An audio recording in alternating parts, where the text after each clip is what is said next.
नमस्कार मित्रांनो, संपूर्ण महाराष्ट्रासाठी आत्ताच्या क्षणाच्या सर्वात मोठ्या आणि महत्त्वाच्या ठळक बातम्या. राज्यात 3 धडाकेबाज निर्णय. उद्यापासून सर्वांना आनंदाची बातमी. 28 ऑक्टोबर मंगळवार. काही मिनिटांपूर्वीच्या या बातम्या आहे. रोज ताज्या बातम्या मिळविण्यासाठी व्हिडिओ लाईक करा, चॅनल सबस्क्राईब करा. पहिली मोठी आनंदाची बातमी बघा. महाराष्ट्र राज्य शासकीय सेवेत कार्यरत असणाऱ्या सरकारी कर्मचाऱ्यांसाठी आणि पेन्शन धारकांसाठी महत्त्वाची बातमी समोर येत आहे. राज्य सरकारकडून राज्यातील सर्व शासकीय कर्मचारी आणि पेन्शनधारकांसाठी लवकरच एक मोठा निर्णय घेतला जाणार आहे. केंद्रातील सरकारने केंद्रीय सरकारी कर्मचाऱ्यांचा महागाई भत्ता सुधारित करण्याचा निर्णय घेतल्यानंतर महाराष्ट्र राज्यात कार्यरत असणाऱ्या अखिल भारतीय सेवेतील अधिकाऱ्यांचा महागाई भत्ता केंद्रीय कर्मचाऱ्यांच्या धर्तीवर 58% करण्यात आला आहे. राज्य शासनाच्या सामान्य प्रशासन विभागाने याबाबतचा शासन निर्णय नुकताच निर्गमित केला असून या कर्मचाऱ्यांना देखील जुलै महिन्यापासून महागाई भत्ता वाढ लागू करण्यात आली आहे. पुढील बातमी बघा.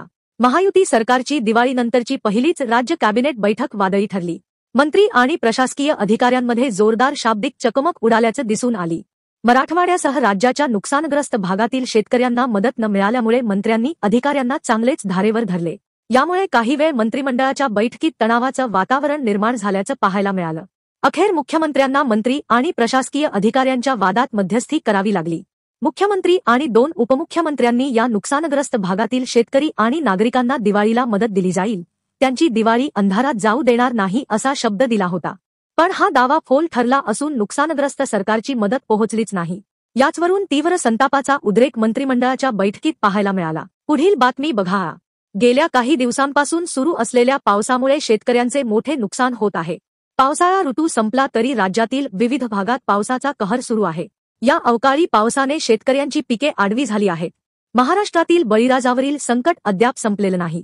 राज्यातील काही भागात आणखी 3 दिवस मुसळधार पावसाची शक्यता हवामान विभागाने व्यक्त केली आहे. हवामान विभाग तज्ज्ञ प्रवीण कुमार यांनी नागपूर सहित विदर्भावर तीव्र अवकाळी पावसाचे संकटाची शक्यता व्यक्त केली आहे.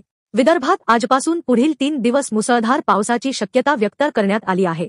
यवतमाळ, चंद्रपूर, गडचिरोली, गोंदिया या जिल्ह्यांना ऑरेंज अलर्ट देण्यात आला आहे, तर उर्वरित विदर्भातील जिल्ह्यांना येलो अलर्ट जारी करण्यात आला आहे. धुळ्यात सलग 4थ्या दिवशी पावसाचा कहर सुरू आहे. हवामान विभागाच्या अंदाजानुसार सलग 4थ्या दिवशी पावसाने धुळ्यात जोरदार हजेरी लावली. या जोरदार पावसामुळे शेती पिकाचं अतोनात नुकसान होण्याची भीती व्यक्त करण्यात आली आहे.